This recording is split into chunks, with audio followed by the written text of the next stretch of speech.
Hi friends, ಎಲ್ಲರಿಗೂ 7ನೇ ಎಪಿಸೋಡ್ಗೆ ಸ್ವಾಗತ. ಇವತ್ತು 7ನೇ ಎಪಿಸೋಡ್ನ ಹಾಕ್ತಾ ಇದ್ದೀನಿ. ದಯವಿಟ್ಟು ಯಾರೆಲ್ಲ ಸಬ್ಸ್ಕ್ರೈಬ್ ಮಾಡದೆ ನೋಡ್ತಿದ್ದೀರಾ ಸಬ್ಸ್ಕ್ರೈಬ್ ಮಾಡ್ಕೊಂಡು ನೋಡಿ. ಹಾಗೆ ಹಳೆ ವೀಡಿಯೋಸ್ನ ಯಾರೆಲ್ಲ ನೋಡ್ಕೊಂಡು ಬಂದಿಲ್ಲ ನೋಡ್ಕೊಂಡು ಬನ್ನಿ ಫ್ರೆಂಡ್ಸ್. ಇದು ಒಂದು ಸೀರಿಯಲ್ ರೂಪದಲ್ಲಿ ಸ್ಟೋರಿ ಮಾಡಿಬಿಟ್ಟು ಹಾಕ್ತಾ ಇದ್ದೀವಿ. ನೋಡಿ ಸಪೋರ್ಟ್ ಮಾಡಿ. ಇದರಲ್ಲೂ ಕೂಡ ನಿಮ್ಮ ಲಕ್ಷ್ಮೀ ರವಿನೇ ಇರ್ತಾರೆ, ಆದರೆ ಸ್ಟೋರಿ ಚೇಂಜ್ ಇರುತ್ತೆ. ದಯವಿಟ್ಟು ಸಪೋರ್ಟ್ ಮಾಡಿ ಫ್ರೆಂಡ್ಸ್. ಬನ್ನಿ ಇವತ್ತಿನ 7ನೇ ಸ್ಟೋರಿನ ನಾವು ಕಂಟಿನ್ಯೂ ಮಾಡೋಣ. ರವಿ ಅವ್ರ ತಾಯಿ ಟಿವಿ ನೋಡ್ಕೊಳ್ತಾ ತರಕಾರಿ ಕಟ್ ಮಾಡ್ತಾ ಇರ್ತಾರೆ.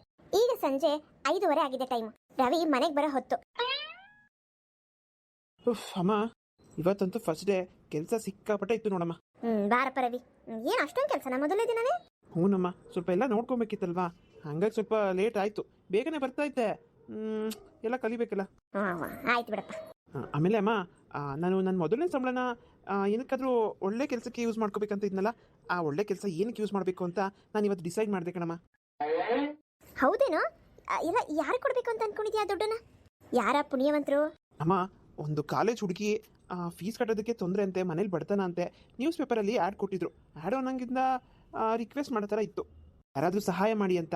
ಅದಕ್ಕೆ ಆ ಸಹಾಯನ ನಾನೇ ಮಾಡೋಣ ಅಂತ ಅಂದ್ಕೊಂಡಿದ್ದೀನಿ. ಹೌದೇನೋ? ಒಳ್ಳೆ ಕೆಲಸ ಬಿಡು. ಓದೋ ಮಕ್ಕಳಿಗೆ ಹೆಲ್ಪ್ ಮಾಡೋದ್ರಲ್ಲಿ ಏನು ತಪ್ಪಿಲ್ಲ. ಪಾಪ ಅವ್ರಿಗೂ ಆಸೆ ಇರುತ್ತೆ ಏನಾದರೂ ಮಾಡಬೇಕು ಅಂತ, ದುಡ್ಡಿರಲ್ಲ, ಏನು ಮಾಡೋದು? ಬಿಡು, ಒಳ್ಳೆ ನಿರ್ಧಾರ ತಗೊಂಡಿದ್ಯಾ. ಯಾರು ಹೇಳಿದ್ರು ಆ ಹುಡುಗಿ ಬಗ್ಗೆ? ಇವತ್ತು ಆಫೀಸ್ಗೆ ಹೋಗಿದ್ನಲ್ಲಮ್ಮ, ಅಲ್ಲಿ ಹೀಗೆ ಮ್ಯಾನೇಜರು ಮತ್ತು ಅಲ್ಲಿ ಇರ್ತಾರಲ್ಲ ಸ್ಟಾಫ್ ಮಾತಾಡ್ತಾ ಇದ್ರು. ನ್ಯೂಸ್ ಪೇಪರಲ್ಲಿ ಕೊಟ್ಟಿತ್ತು ಹುಡುಗಿ.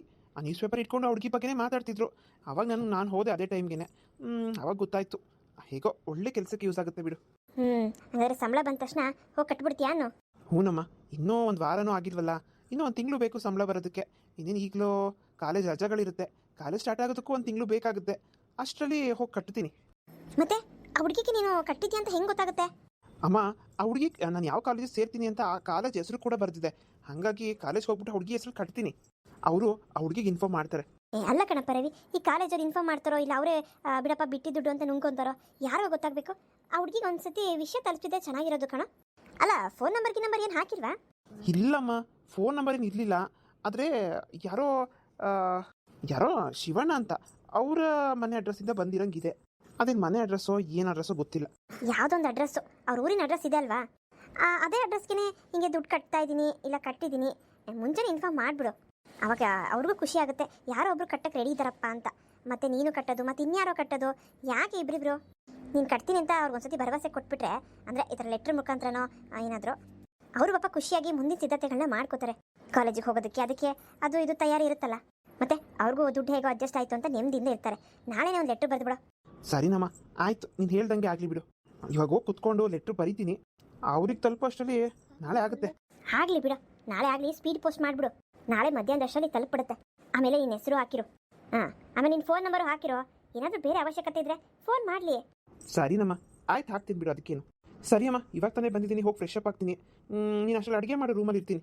ಆಯ್ತಪ್ಪ, ಹೋಗು. ಹುಳಿ ಸಾರು ಮಾಡಿಬಿಟ್ಟು ಮುದ್ದೆ ಮಾಡ್ತೀನಿ, ಹೋಗು. ಸರಿನಮ್ಮ, ಆಯ್ತು.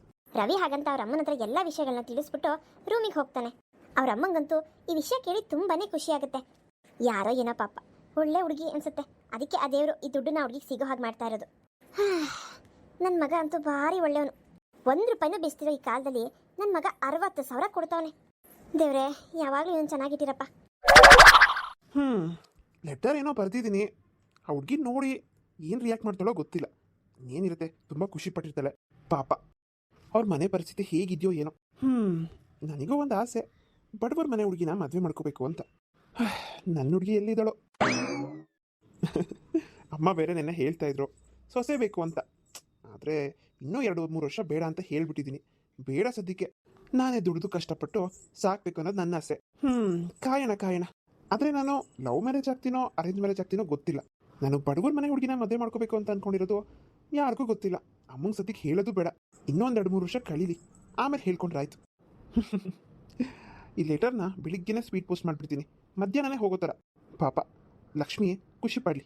ಮತ್ತು ಈ ಲೆಟ್ರ್ ತಲುಪಿದೆಯೋ ಇಲ್ವೋ ಅಂತ ಒಂದು ಕಾಗದ ರಿಟರ್ನ್ ಹಾಕೋದಕ್ಕೂ ಹೇಳಿದ್ದೀನಿ. ಹಾಗಂತ ಇದರಲ್ಲಿ ಬರ್ದಿದ್ದೀನಿ, ಹಾಕ್ತಾರೋ ಬಿಡ್ತಾರೋ ಅವ್ರ ಇಷ್ಟ. ನನ್ನ ಕರ್ತವ್ಯ ನಾನು ಮಾಡ್ತಾಯಿದ್ದೀನಿ. ಆದರೆ ನಾನು ಹುಡುಗಿನ ಯಾವತ್ತೂ ಭೇಟಿ ಮಾಡೋದು ಬೇಡ. ಆಮೇಲೆ ನನ್ನ ಬಗ್ಗೆ ತಪ್ಪು ತಿಳ್ಕೊಬೋದು. ದುಡ್ಡು ಅಂತ ಸಹಾಯ ಮಾಡಿ ಭೇಟಿ ಮಾಡಬೇಕು ಅದು ಇದು ಅಂತ ಕೇಳ್ತಾರೆ ಅಂತ. ಅದೇನೋ ಹೇಳ್ತಾರಲ್ಲ, ಬಲಗೈಲಿ ಮಾಡಿದ್ದು ಎಡಗೈ ಗೊತ್ತಾಗಬಾರ್ದು ಅಂತ. ಸಹಾಯ ಅಂದರೆ ಹಾಗಿರಬೇಕು. ನಾನು ಯಾರು ಅಂತ ಹುಡುಗಿ ಗೊತ್ತಾಗೋದು ಬೇಡ, ಆ ಹುಡುಗಿ ಯಾರು ಅಂತ ನನಗೆ ಗೊತ್ತಾಗೋದು ಬೇಡ. ಸರಿ, ಹೊತ್ತಾಯ್ತು, ಮಲ್ಕೊಳ್ಳೋಣ. ಬೆಳಿಗ್ಗೆ ಬೇರೆ ಆಫೀಸ್ ಇದೆ. ಕೆಲಸ ಅಂತ ಒಂದು ಗಾಡಿ ಬಿದ್ದಿದೆ. ಈ ಕಷ್ಟಪಟ್ಟು ಕೆಲಸ ಮಾಡಿ ದುಡಿಯೋದ್ರಲ್ಲಿ ಏನೋ ಒಂಥರ ಇಷ್ಟೊಂದು ದುಡ್ಡಿದ್ರೂ ಅಷ್ಟು ಮಜಾ ಬರಲಿಲ್ಲ. ಕಷ್ಟಪಟ್ಟು ಕೆಲಸ ಮಾಡಿ ನಾನು 100 ರೂಪಾಯಿನೇ ಸಂಪಾದನೆ ಮಾಡಲಿ, ಏನೋ ಒಂಥರ ಸಮಾಧಾನ. ಹೌದು. ರವಿ ಹೀಗೆ ಒಬ್ನೊಬ್ನೇ ಮಾತಾಡ್ಕೊಳ್ತಾ ಹಾಗೆ ನಿದ್ದೆ ಮಾಡ್ಬಿಡ್ತಾನೆ. ಅಮ್ಮ, ಸಾಂಬಾರು ತುಂಬ ಚೆನ್ನಾಗಿ ಮಾಡಿದ್ದೆ ಕಣಮ್ಮ. ಸಾಂಬಾರು ಪುಡಿ ಖಾಲಿ ಅಂತಿದ್ದಲ್ಲಮ್ಮ, ಎಲ್ಲಿತ್ತು? ಕಾಸಿಲ್ಲ ಅಂತಿದ್ದೆ. ಹೌದಮ್ಮ, ದುಡ್ಡಿಲ್ಲ ಅಂತ ಹೇಳ್ತಿದ್ದಲ್ಲ, ಸಾಂಬಾರ್ ಪುಡಿಗೆ ದುಡ್ಡೆಲ್ಲಿಂದ ಬಂತು? ಅಯ್ಯೋ ಅದೇನಿಲ್ಲ ಲಕ್ಷ್ಮಿ, ನಿಮ್ಮ ಅಪ್ಪನ ಜೋಬಲ್ಲಿ ಇವತ್ತು 100 ರೂಪಾಯಿ ಸಿಕ್ಬಿಡಣ. ಏನು ಅಪ್ಪನ ಜೋಬಲ್ಲ? ಮುನಮ್ಮ ನಿಧಾನಕ್ಕೆ ಮಾತಾಡು, ನಿಮ್ಮಪ್ಪ ಆಚೆನೆ ಕೂತಿದಾರಲ್ಲ. 100 ರೂಪಾಯಿ ಸಿಕ್ತು ನೋಡು, ಹೋಗಿ ಒಂದು ಅರ್ಧ ಕೆಜಿ ಸಾಂಬಾರ್ ಪುಡಿ ತಗೊಬಂದ್ಬಿಟ್ಟೆ. ನನಗೂ ಹೇಳಿ ಸಾಕಾಗೋಯ್ತು. ಕೇಳಿದ್ರೆ ನಮ್ಗೇನು ಗೊತ್ತಿಲ್ಲ ಅನ್ನೋ ಥರ ಇದ್ಬಿಡೋಣ. ನಾನು ಅಷ್ಟೇ, ನನಗೆ ಗೊತ್ತಿಲ್ಲ ಅಂತ ಹೇಳ್ಬಿಡ್ತೀನಿ. ನಿಮ್ಮನ್ನು ಕೇಳ್ಬೋದು, ಬೈಬೋದು, ಹೊಡಿತೀನಿ ಅಂತ ಎದುರಿಸ್ಬೋದು, ಏನಾಯ್ತಂತ ಹೇಳ್ರಿ ಅಂತ. ಏನು ಗೊತ್ತಿಲ್ಲ ಅಂತ ಹೇಳ್ಬಿಡಿ, ತುಟಕ್ ಅನ್ಬೇಡ್ರಿ. ನಾನೇನು ಬಾಯಿ ಬಿಡಲ್ಲ ಕಣಮ್ಮ. ಆದ್ರೆ ಈ ಹರೀಶ ಒಂಚೂರು ಎದುರಿಸ್ಬಿಟ್ರೆ ಬಾಯಿಗೆ ಬಿಟ್ಬಿಟ್ಟನೋ. ಹರೀಶ ಹುಷಾರ್ ಕಣೋ, ಅಪ್ಪ ಹೊಡಿಯಕ್ಕೆ ಬರ್ತಾರೆ ಅಂತ ಅಂದ್ಬಿಟ್ಟು ಬಾಯಿಗೆ ಬಿಟ್ಟಿ, ಆಮೇಲೆ ಗೊತ್ತಾದರೆ ಗೊತ್ತಲ್ಲ. ಏನೋ ನನ್ನ ಮಕ್ಕಳು ಚೆನ್ನಾಗಿರ್ಲಿ, ಒಳ್ಳೊಳ್ಳೆ ಊಟ ಮಾಡಲಿ ಅಂತ ಇಂಥ ಕೆಲಸಗಳು ಮಾಡಬೇಕಾಗತ್ತೆ ಒಂದೊಂದ್ಸರಿ. ನಾವೇನು ಬೇರೆಯವ್ರ ಮನೆಯಿಂದ ಎತ್ಕೊ ಬಂದಿಲ್ವಲ್ಲ, ನಮ್ಮ ಮನೆದಲ್ವಾ, ನಮ್ಮನ್ನು ಸಾಕ್ಬೇಕಾಗಿರೋದು ಅವ್ರ ಧರ್ಮ. ಅವರು ಏನು ತಂದು ಹಾಕ್ತಿಲ್ಲ, ಹಾಗಾಗಿ ಹಿಂಗೆ ಎತ್ಕೊಂಡೆ. ತಪ್ಪೇನು? ಹೇಳಿದ್ರೆ ಸುಮ್ಮನೆ ಜಗಳ. ಸರಿ ನಮ್ಮ, ಆದರೆ ಹುಷಾರು. ಅಪ್ಪಗೆ ಗೊತ್ತಾಯ್ತು ಅಂತ ಅಂದರೆ ಅವ್ರು ನಿನಗೆ ಹೊಡಿಯೋದು ನಮ್ಮ ಕೈಲಿ ನೋಡೋಕ್ಕಾಗಲ್ಲ. ಸರಿ ಮಗಳೇ, ಆಯಿತು, ಅದು ನೋಡ್ಕೊಳ್ಳೋಣ ಬಿಡು. ಇವಾಗ ಬೇಗ ಊಟ ಮಾಡಿರಿ. ಜಯ, ಏ ಜಯ, ಎಲ್ಲೂ ಓದ್ಲು ಹಾಳಾಗಿ ಇವಳು. ಅಮ್ಮ, ಅಪ್ಪ ಬೇರೆ ಕೂಗ್ತಾ ಇದ್ದಾರೆ. ನಿಮ್ಮ ಪಾಡಿ ನೀವು ಊಟ ಮಾಡಿರಿ, ಅದೇನು ನೋಡ್ತೀನಿ ನಾನು. ಏನ್ರಿ, ಇಲ್ಲೇ ಇದ್ದೀನಿ, ಮಕ್ಕಳು ಊಟ ಮಾಡ್ತಿದ್ದಾರೆ, ಇಲ್ಲಿದ್ದೀನಿ ರೂಮಲ್ಲಿ. ಏನು ಸೀಮೆಗಿಲ್ದಿರೋ ಮಕ್ಕಳು ಇವಳಿಗೆ. ಅವರಿಬ್ಬರು ಉಪಚಾರ ಮಾಡ್ಕೊಂಡು ಕೂತಿದ್ಯಾ? 3 ಕತ್ತೆ ವಯಸ್ಸಾಗಿದೆ ಇವರಿಬ್ಬರಿಗೆ. ಇನ್ನು ಊಟ ಬಡಿಸ್ದಾಗ ಕೂತಿದ್ಯಾ? ಅದು ಸರಿ, ಅದೇನದು ಸಾಂಬಾರು ಗಮ್ಮ ಅಂತಿದ್ಯಲ್ಲ, ಏನೋ ನಿನ್ನೆ ಬೇರೆ ಏನೋ ಸಾಂಬಾರು ಪುಡಿ ಇಲ್ಲ, ಸಾಂಬಾರು ಮಾಡೋಕ್ಕೆ ಕಾಸಿದ್ರೆ ಕೊಡಿ ಅಂತ ಕೇಳ್ತಿದ್ದೆ, ಇವಾಗ ಎಲ್ಲಿಂದ ಬಂತು? ಅದು ಅದು ಅದು ಅಲ್ಲ ರೀ, ಹೌದು, ಸಾಂಬಾರು ಪುಡಿ ಖಾಲಿ ಆಗಿತ್ತು. ಅದೇ ಲಕ್ಷ್ಮಿ ಫ್ರೆಂಡು ಹರ್ಷಿತಾ ಇದ್ದಾಳಲ್ಲ, ಅವರಮ್ಮ ಕೊಟ್ಟರು ಸ್ವಲ್ಪ. ಹಿಂಗೆ ಅವ್ರ ಮನೆ ಇಸ್ಕೊಂಡು ನನ್ನ ಮರ್ಯಾದೆ ಎಲ್ಲ ತೆಗೆದು ಬಿಡು. ಈಗಲೇ ನನ್ನ ಮರ್ಯಾದೆ ಅಷ್ಟು ಉಳಿಸಿದ್ಯಾ ನೋಡಿ ನೀನು. ಅಲ್ಲ ರೀ, ಸಾಂಬಾರು ಪುಡಿ ಇಲ್ದೇನೆ ಸಾಂಬಾರು ಹೇಗೆ ಮಾಡೋದು ಹೇಳಿ? ಒಂದ್ಸತಿ ಖರ್ಚಿಗೆ ಕಾಸು ಅಂತ ಕೊಟ್ಟ ಮೇಲೆ ಅದನ್ನ ಇತಿಮಿತಿಯಾಗಿ ಖರ್ಚು ಮಾಡಬೇಕು. ದುಡ್ಡೈತೆ ಅಂತ ಅಂದ್ಬಿಟ್ಟು ಇನ್ನಿಬ್ಬರು ಮಕ್ಕಳು ದಂಡಪಿಂಡಿಗಳಿಗೆ ಅದು ಕೊಡ್ಸೋದು ಇದು ಕೊಡ್ಸೋದು ಮಾಡಿದೆ, ಹಿಂಗೆ ಆಗೋದು. ನಮ್ಮಮ್ಮ 1 kg ಸಾಂಬಾರು ಪುಡಿ ಮಾಡಿಕೊಂಡ್ರೆ ವರ್ಷ ಬಳಸೋರು, ನೀನು 1 ತಿಂಗಳಿಗೆಲ್ಲ ಹಾಳು ಮಾಡಿಕ್ತೀಯ. ಇಲ್ಲ ಬಿಡ್ರಿ, ಆಯಿತು, ನಾನು ಇನ್ಮೇಲೆ ಬರೀ ಕಾಲು ಸ್ಪೂನ್ ಅಷ್ಟೇ ಹಾಕ್ತೀನಿ. ಏನು ಹಾಕ್ತೀಯೋ ಎಲ್ಲ ಗುಡಿಸ್ಕೊಂಡಾಂತರ. ನೀನು ಕಟ್ಕೊಂಡೆ. ನಾನಂತೂ ತೀರಾ ಮುಳುಗೆ ಹೋದೆ. ಹೆಂಗಿದ್ದೆ ನಾನು ನಮ್ಮ ಅಪ್ಪ ಅಮ್ಮ ಇರುವಾಗ? ರಾಜನ ಥರ ಇದ್ವಿ. ಇಂಥದ್ದೊಂದು ದಿನ ನಮ್ಮ ಮನೇಲಿ ಕೊರತೆ ಅನ್ನಂಗೆ ಇರಲಿಲ್ಲ, ಅದಿಲ್ಲ ಇದಿಲ್ಲ ಅಂತ. ಯಾವಾಗಲೂ ತುಂಬಿ ತುಳುಕ್ತಿರ್ತಿತ್ತು. ಯಾವಾಗ ನಿನ್ನನ್ನು ಕಟ್ಕೊಂಡೋ ಎಲ್ಲ ಒಂದೊಂದೇ ಕಳ್ಕೊಂಬಿಟ್ಟೆ ನಾನು. ನಮ್ಮಪ್ಪ ಅಮ್ಮ ಇವರು ಹೋದ್ರು, ಅವ್ರು ಮಾಡಿಟ್ಟಿರೋದೆಲ್ಲ ಹೋಯ್ತು. ಯಾಕಪ್ಪ ಅಮ್ಮಂಗೆ ಯಾವಾಗಲೂ ಹಿಂಗೆ ಬೈತೀರಾ? ಅಮ್ಮಂಗೆ ತುಂಬ ಬೇಜಾರಾಗುತ್ತಲ್ವಾ? ಅವ್ರೇನು ಬೇಕು ಅಂತ ಸಾಂಬಾರು ಪುಡಿ ಖಾಲಿ ಮಾಡಿಲ್ಲ, ಅಡುಗೆ ಮಾಡಿರೇ ಖಾಲಿ ಆಗಿದೆ. ನೀನು ಮಾತಾಡ್ಬೇಡ ಜಾಸ್ತಿ. ನೀನು ಅಷ್ಟೇ, ನಿಮ್ಮ ಅಮ್ಮನ ಥರನೇ ದರಿದ್ರ ನಮ್ಮ ಮನೆಗೆ. ಅಯ್ಯೋ ರೀ, ಸುಮ್ಮನೆ ಹಾಗೆಲ್ಲ ಮಾತಾಡ್ಬಿಡಿ. ಏನು ಮಾತಾಡ್ತಿದ್ದೀರಾ ನೀವು? ಅವಳು ನಮ್ಮ ಮಗಳು ರೀ, ಹಾಗೆಲ್ಲ ಮಾತಾಡಿದ್ರೆ ಅವಳು ಬೇಜಾರಾಗಲ್ವಾ? ಏನು ಬೇಜಾರಾಗುತ್ತೋ ಏನೋ, ನನ್ನ ಹೊಟ್ಟೆ ಉರಿತಾ ಇದೆ ಇಲ್ಲಿ.